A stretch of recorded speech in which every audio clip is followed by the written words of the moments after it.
Hey everyone, welcome to Area 616. So today's video is a bit different than my usual type.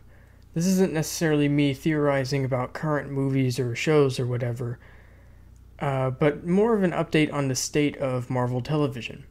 If you didn't know anything I'm mentioning in this video was happening, I wouldn't blame you. It's very easy to miss. I only really found out about it because I was looking for it.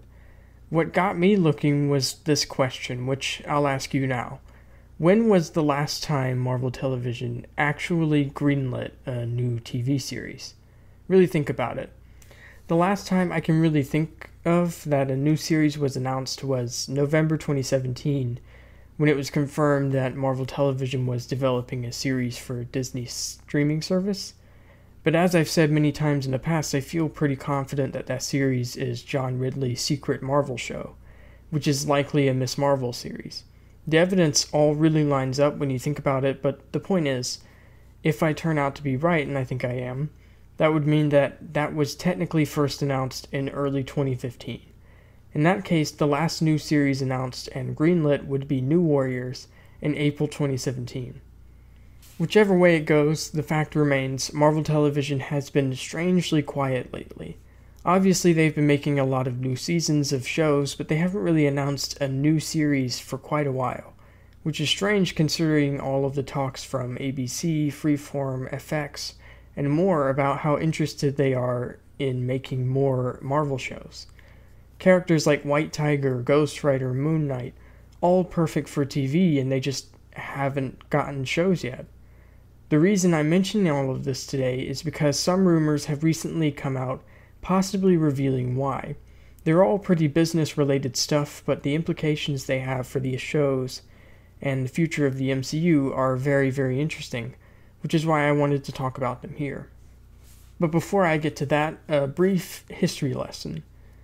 You may or may not know that Marvel Studios is actually now a separate entity from Marvel Entertainment. In 2015, it was revealed that Marvel is now answering directly to Disney. This was reportedly done to allow them to have more creative freedom, which, according to reports, stemmed mostly from one man, Ike Perlmutter. He used to be the CEO of Marvel, and I believe he is still a chairman, but he was reportedly very limiting for Marvel creatively. He was the kind of businessman who forced them to alter their stories to make them more merchandisable. A famous example is Iron Man 3. Apparently, originally Aldrich Killian wasn't supposed to be the main villain of the movie. I don't even think he was in it at all.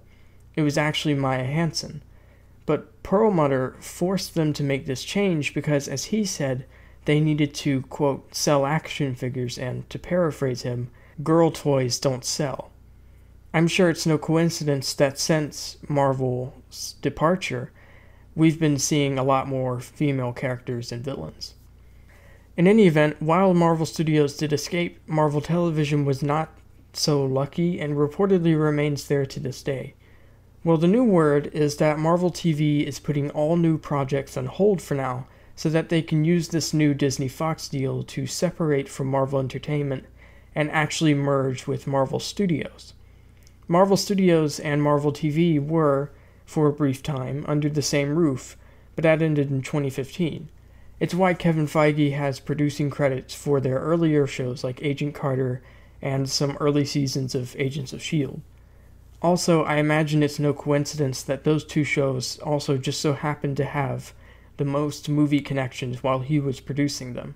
Nick Fury and Sif appearing in a couple of episodes of Agents of S.H.I.E.L.D., and Agent Carter included characters like Howard Stark and the Howling Commandos, Arnim Zola. That show even opened with a clip of Captain America. I mean, granted it was just footage from the first Avenger, but still, it's the only instance of a major Avenger actually showing their face on a TV show that I can think of.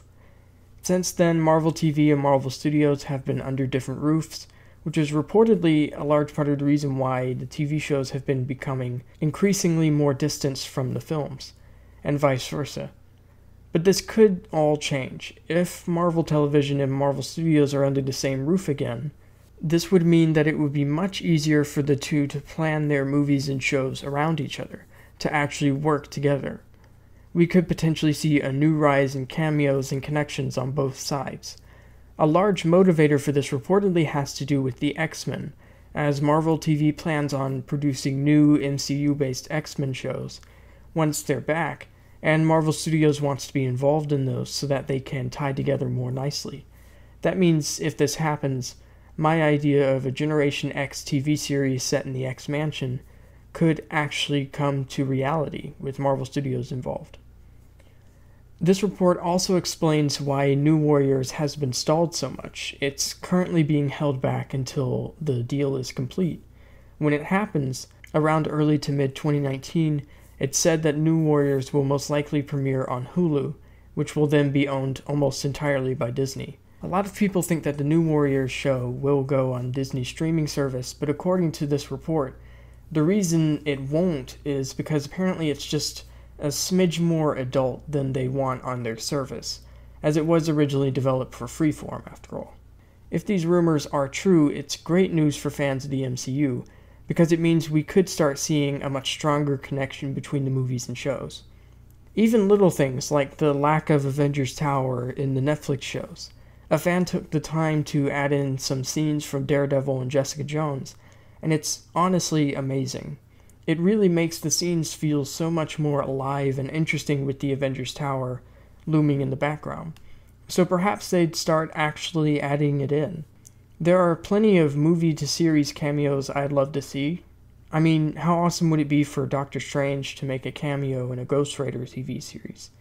And as for Ms. Marvel being a show, I think the merger and the fact of it being on Disney's service means Captain Marvel could very well cameo in it. I mean, come on, if they can get Willem Dafoe to do a Disney streaming movie, could they really not get Brie Larson to come down for 2 weeks to shoot an episode of Ms. Marvel? That just wouldn't make sense to me. With them under the same roof, I think it's a possibility. Now, according to the people making the shows, a large part of the reason why the shows reference the movies but the movies don't reference the shows has to do with scheduling. For example, the script for Avengers Infinity War was probably written in 2016, and the movie came out in April 2018. However, the script for Agents of S.H.I.E.L.D. Season 5, which premiered in December 2017, wasn't written until the summer of 2017, when Infinity War was halfway through production.